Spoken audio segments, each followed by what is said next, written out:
Mrs. Campen, how did you become a Christian? Well, my mother, through my mother. She was a wonderful Christian lady, and she taught us all about the Lord and everything there was to know about it. Really, she taught us so many things.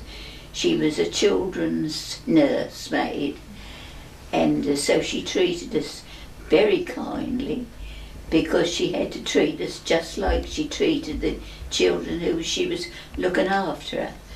And they had prayers every day, and she would pray with them, and then she would pray with us at home, and we were made to obey. She never smacked us at all, but we were made to obey. And I remember once my sister said to Mum, she said, Vi's been doing something wrong. She said, she's picked an apple. And she said, I smacked her. She said, go on, you smack her.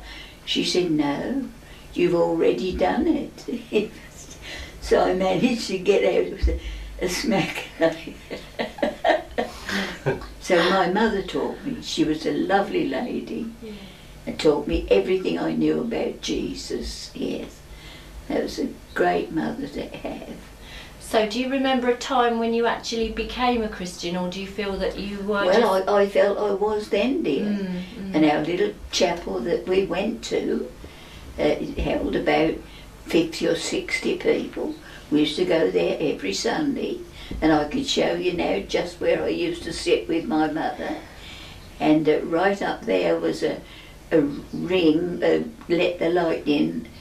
And I remember as a child, I'd watch that get darker, darker, darker as a child. And they'd sit there at prayer probably. Used to go to all the prayer meetings. And because there was a little bungalow at the back, and when my father died, she went and lived in that little bungalow. So she'd get in the little chapel without going outdoors, so through a doorway there. So we never had to go out, and she had to fill all the lamps, hung in the top, the lamps, and she had to fill them up with oil and clean the glasses. And so she'd light all the lamps on Sunday night and then sweep up. And one thing she loved doing was the flowers. Every Sunday she used to make a beautiful posy, go out and just pick the flowers in the garden and make a beautiful posy. So, well, she was doing it all for the Lord, see, yeah. Yeah, that was my childhood. And that's where you get your love of flowers from, is it? Well, I love flowers, dear, see. Here I just love flowers. What are your earliest memories of growing up? Well, we were near the school, so we were able to walk to school. And near the school was a blacksmith, so we used to go and watch the blacksmith shoeing the horses. And he would never take them home. He would, well, where the horses went in the stables, he'd just turn the head round and they'd go all on their own. Wow. And find a way back into the yards again. Go and have a drink in the pond, then go back into the yards again. And I used to help my mum collect all the eggs, because they used to go to market on a Friday. And so that's my job, to help go and pick. I used to love doing that. We used to have a fresh egg sometimes, and that was very nice. Tell us the story you told us last time we met you about the pigs. Pigs? Yeah. Oh. Yes, one day I went to look, there was a brick wall, and I went and looked just over the brick wall, because that's where the horses and the cows and everything was, and I saw a sow lay down there, and suddenly all these little tiny black pigs came out of it. And I thought, I don't know, that's a funny thing. And I called my brother. I said, Len, I said, come, where are them little pigs come from?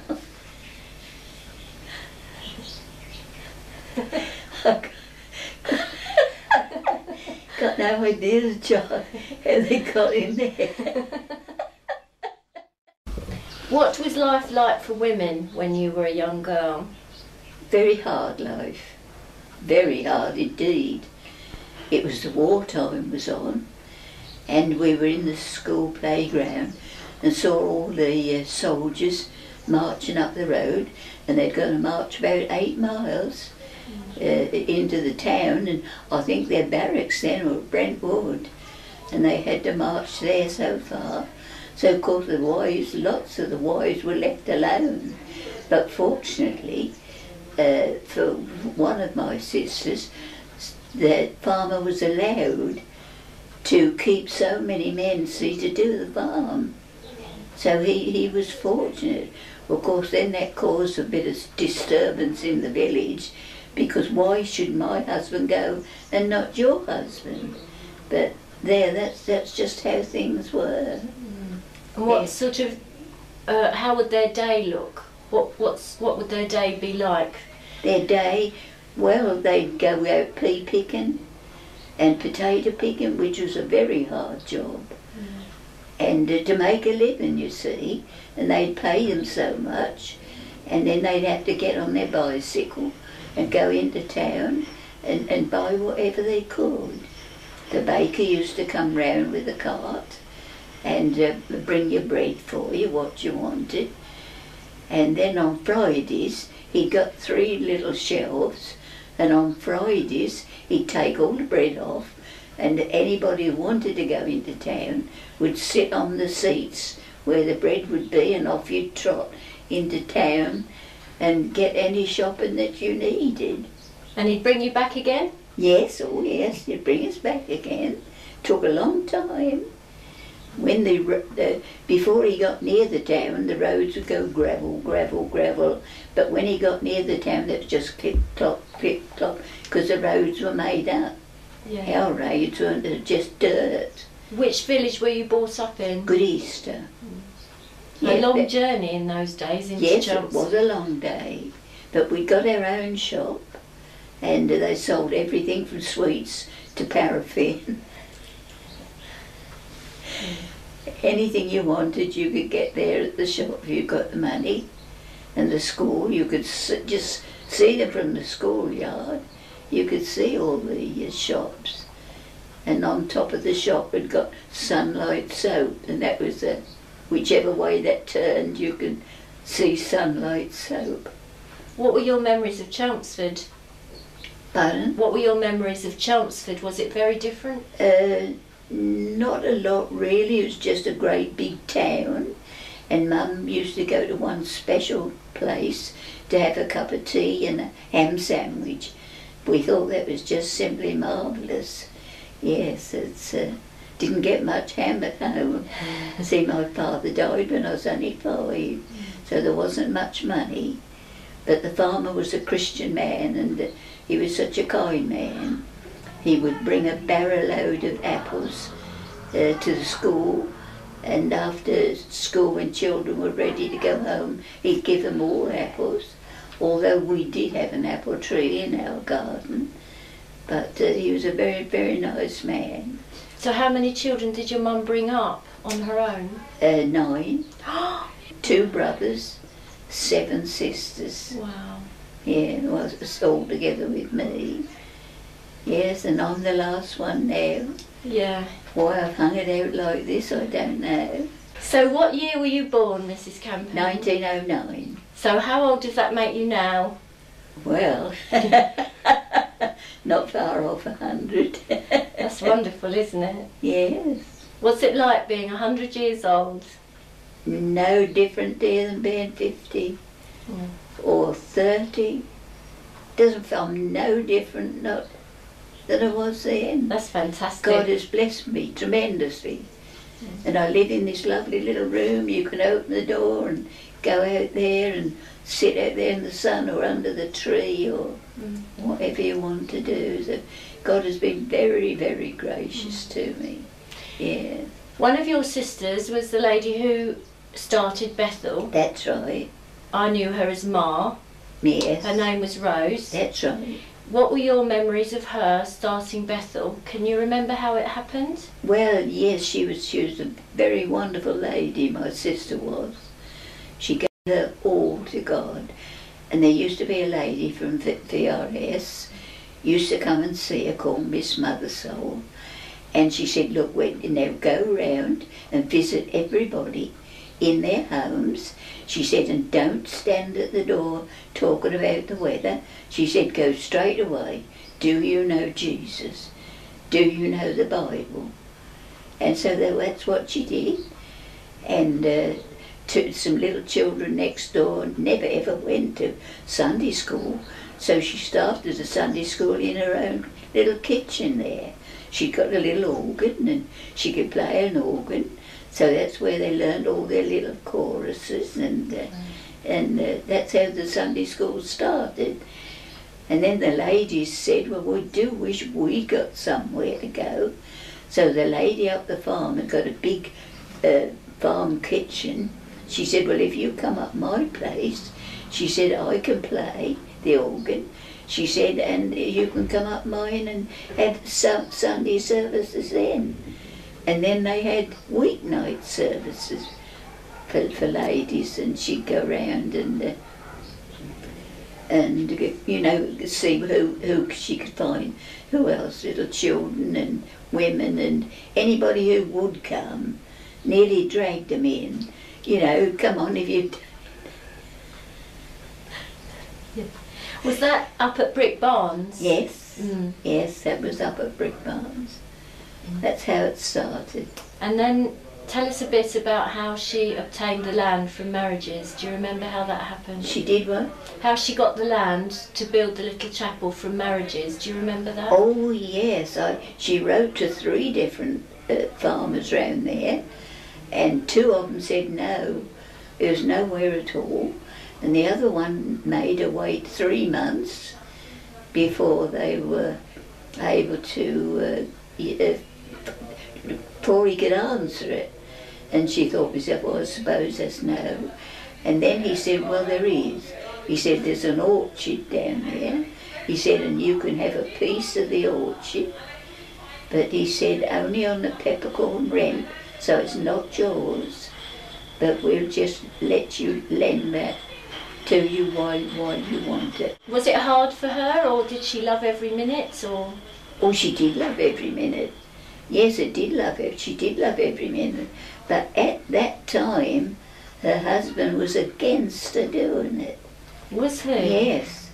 He didn't want to do it. He didn't want to be wrapped up. He used to go to Bethel Chapel up there, and he didn't want us to sort of be wrapped up with 2 places. And so he did. But then God said to her, I want you to do it. And so she still kept doing it. So it made a little rift there, but God saw that everything was all right. And so in the end, of course, they both worked together. Then in the end, God, you can't beat God. Not anywhere you can't beat God. And in the end, they went to Colchester and helped start a bookshop. And with Mr. Adams, I think it was. And there they kept a bookshop. And it was marvellous. No money. And yet they were willing to go with no money. And people said, look, we brought you a few apples. We heard you've come. And she said, we're so glad you've come. Here's a few apples. And somebody would come with something else. Look, we got some sandwiches we didn't want. And they never wanted a thing while they were there. Not paid a penny, but they were never ever wanted a thing. And then God said, you see, then he moved them on to work, to hire a service. In the end, Miss Adams, they went over to America and started America. And I had Doris, you remember Doris? Mm-hmm. Yeah, well, I only wrote her the other day, and I said, the church is still going on, Doris. I told her how many different places, where it was, and all the people who were working in it, and the children and the people. And so I'm sure she was absolutely struck by what I told her.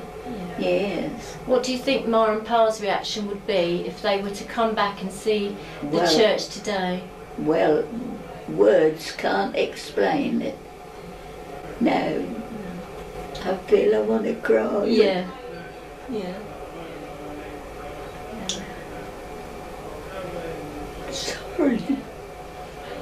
Sorry about that, but I can't explain it. No. Ever to think. No. You know, what she started has turned out like that. Mm. Yeah. Fine. Well, I carried on where she left off, see? Mm. Yes, I carried on the same. We went up to the farm and I know I used to go around visiting, and I said to one of the little boys once, I said, I haven't seen you recently. Where have you been? Oh, he said, I know it all. I thought myself, I'm still learning. Still learning now. Don't know how you picked it all up once. Coming to Bethel. Oh dear, I'm silly now. Well, laughing makes you cry. Dear. Oh dear.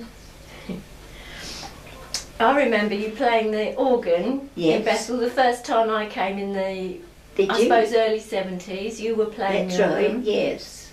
And I always remember you with a smile on your face, and I often remember you getting the giggles. Not necessarily while you were playing, but you know, I'll always remember you as the lady who got the giggles. Yeah. You've always been so happy, but I'm sure that life hasn't always been that happy for you. Yeah. What would you say has got you through your hard times in your life? Hard times?